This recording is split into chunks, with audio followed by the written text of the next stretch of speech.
can't get much more boring than that, so you're saying, could you please be a little more creative? Thank you.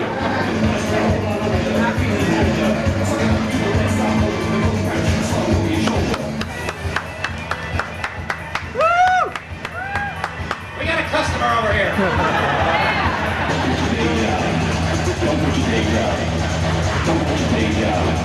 Notice we're still on hold. We're playing that same piece over and over again. But it's going out and finding substitutes for it on the fly to make it a little more interesting. Alright. Now let's say you get some settings that you like. You know, like you got your party mode, you have your dinner mode, you're doing the dishes mode, your aerobic mode, whatever. So you go over here and you can save those settings into one of these sort of car radio button style things. Just press down the button, hold it till it flashes, and now it's stored. And you want to retrieve one, all you have to do is push the button. Back it comes. And of course, we don't want you to get lost in here, so we have online context-sensitive help at all times. Sounds sort of like this.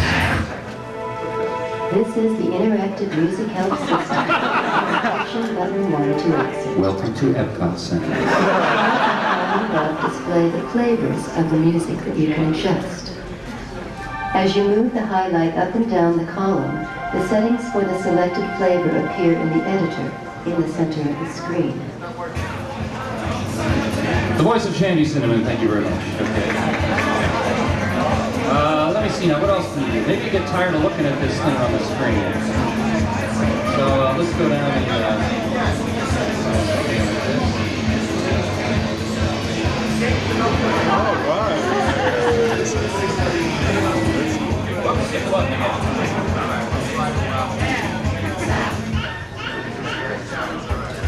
we have that kind of billboards flying by thing, and then also you can have this thing which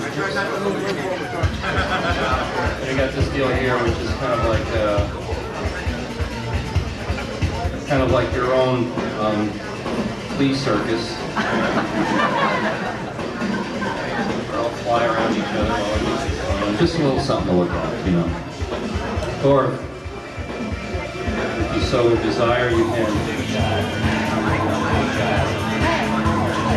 can look at me. Enough of that. And let me tell you about the high end of the so-called interactivity curve. You know, the old jerking the joystick, as it were. That sounds like choking the chicken, doesn't it? Let's go up here, let's say, to mix.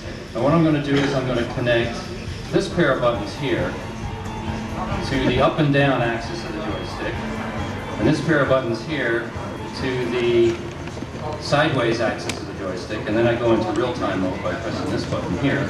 And what that allows me to do is essentially change settings without having to find those buttons. In other words, I'm connected directly to the scrolling of the list and the tightening and loosening of slack. I'm a Game Boy now. So that's the far other end of the curve. If you want to control things constantly, you can do that. It's listening to you all the time, inventing this record all the time. And I think that's pretty much everything. If anybody has any questions, I'll answer them, and then we'll get on with the dreaded signifying event. Yes, the question here. Can you record what you changed on your initial CD onto like a cassette? The audio outputs on this are just like the audio outputs on a CD player. If you connect a tape recorder up to it, it'll go right onto the tape. So if you have some particular performance you want to watch, you just connect your tape recorder up and turn it on and crank away. Yes, sir? Can you patch it up to your PC and alter it from there? I'm sorry, I didn't hear. Can you patch it up to your PC? Oh, are we going to do a PC version? Is that what you asked? Yeah. For the time being, we don't have any computer versions in mind. The reason being that the sound isn't good enough on computers. This is a consumer electronics device that goes in your hi-fi, connects to your hi-fi, and puts out sound that's as good as a CD, as well as connected to your television.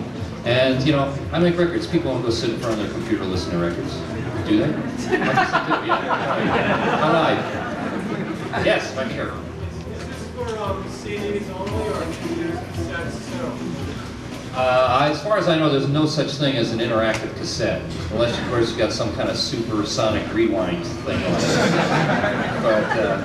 But essentially, it accomplishes its job by moving the head around the disc a lot.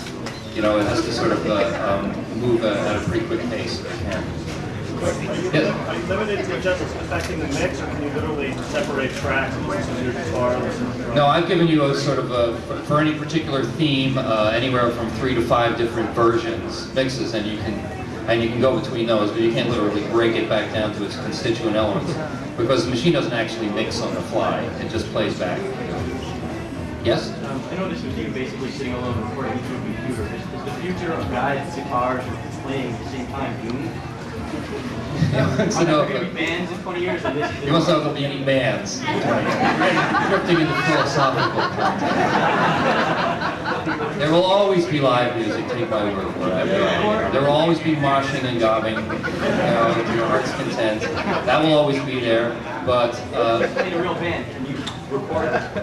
Can you record like this? Yeah. Oh, of course, it's perfectly feasible to take old material that wasn't actually intended for interactive purposes and retool it, I guess, for the interactive environment.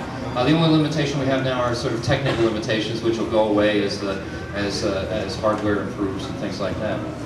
Yeah, back here. How different is this from Peter Gabriel's Interactive? Wants to know how different this is from Peter Gabriel's title that's coming out. His title, as I understand it, is a CD-ROM, which runs on a Macintosh, and then probably I'd port it to the PC at some point.